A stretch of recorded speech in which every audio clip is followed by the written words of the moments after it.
Ever since the iPod Classic was discontinued, I've been on a mission to find a device that can match up. A while back, I made a video on my 2TB iPod Classic and how I use it today, and back when I was a kid, and like I showed in that video, I was able to recreate that childhood experience for the most part. But there's a reason I still use my iPod Classic today, and that's because there really hasn't been a device that has been able to do it like the iPod Classic could. And look, I know our phones can pretty much do all that stuff these days, but for me, a lot of it comes down to form factor and what I expect from a device in 2024.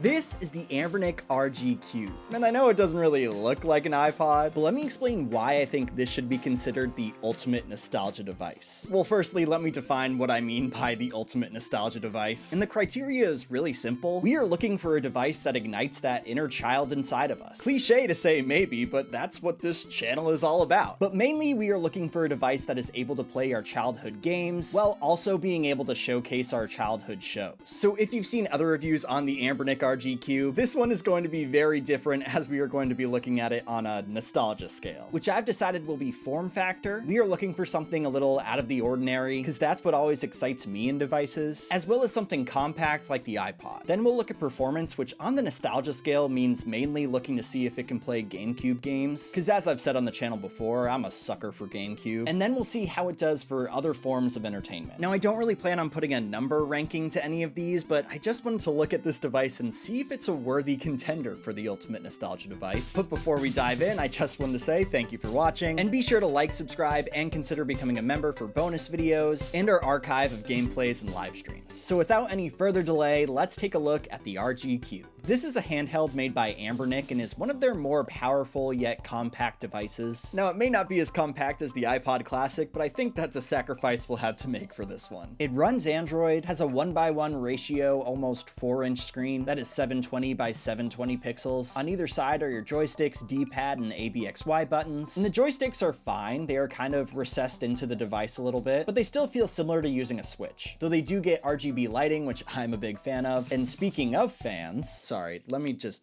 make a note. Work on transitions.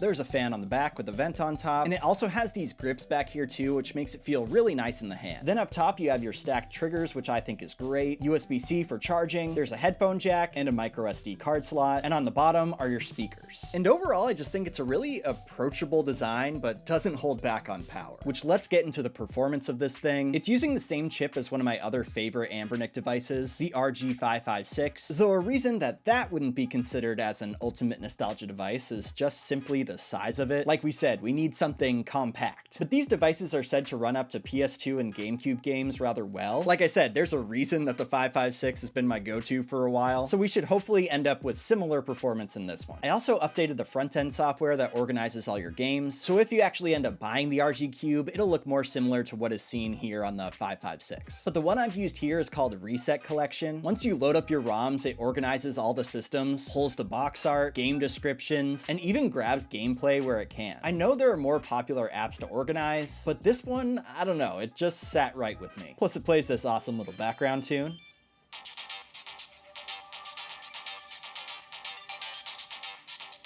I'll link it in the description. And these ROMs you're looking at for the most part are ones that already came preloaded on the RG Cube. Yeah, Anbernic does that. And then a lot of Anbernic devices also have this Anbernic button that takes you to their standard gaming menu, but you can actually remap that button through a couple other apps. It's kind of annoying that you have to do that, but the process is pretty simple, and I will also link that in the description as well. But let's get right into some heavy hitters here. Now, with this being a 1:1 screen, most of these games won't take up the entire screen, as most media at the time was 4:3. But you can see on here the graphics look sharp, well, sharper than they did. This is an IPS panel, and we've been spoiled these days with like laminated OLED screens, and the pixel density on here really isn't out of this world, but it definitely gets the job done in terms of looks alone. Some of the beauty of these devices is that they come with each emulator loaded up and ready to go, and as we've been seeing, it's been doing a really good job taking on these GameCube games. Though it definitely hasn't been perfect, you can definitely see rendering here and there and the occasional drop in performance, but it really just needs a second to catch up, and it hasn't really hindered any of my gameplay.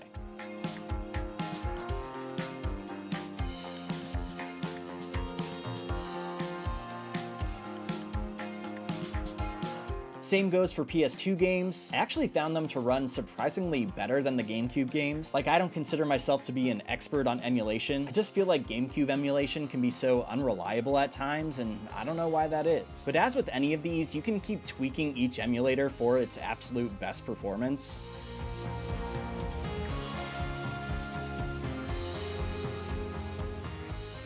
And then of course this plays up to GameCube games, so you've got all your other home consoles and handheld systems too. N64 ran like butter.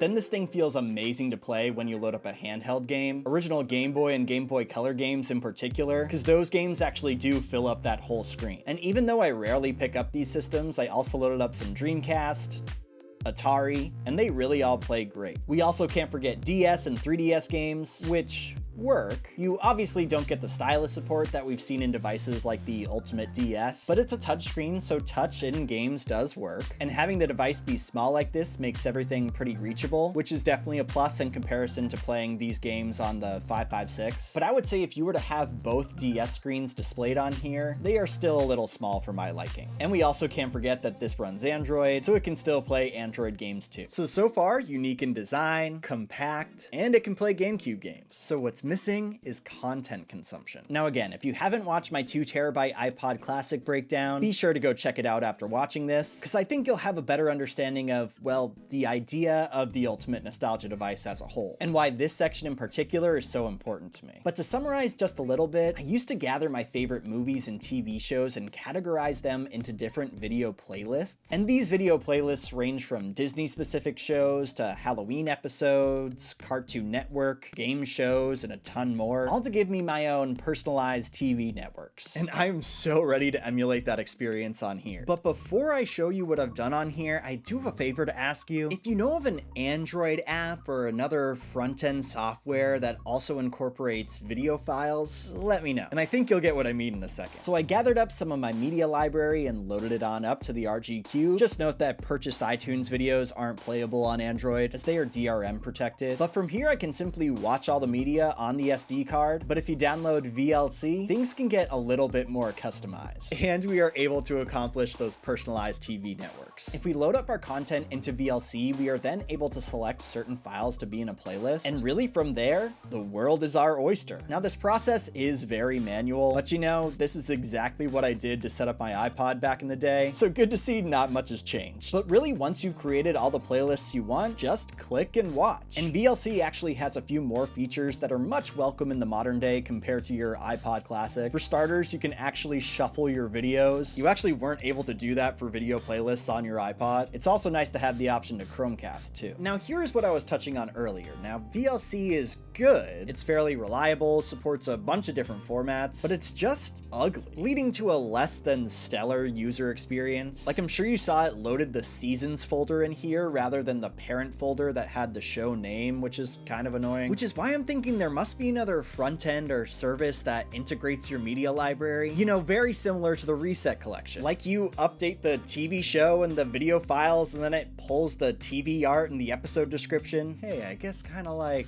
iTunes. So I guess if you know an iTunes for Android alternative that can also access local media files, let me know. But if we combine all of what I just said, I think this becomes a damn near perfect ultimate nostalgia device. It's reliable, versatile.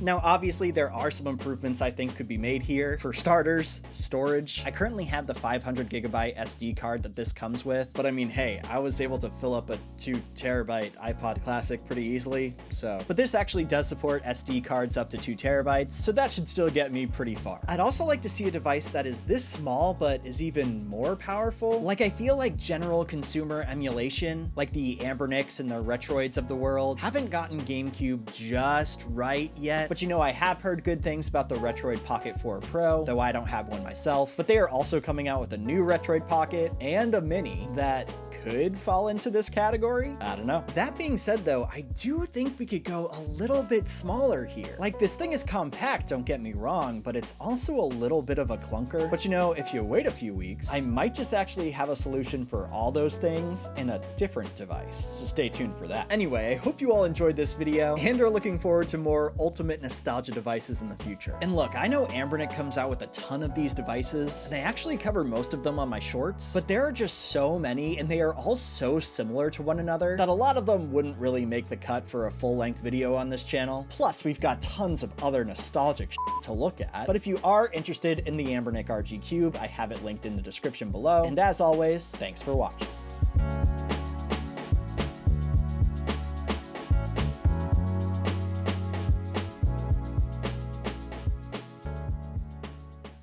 Work on transitions.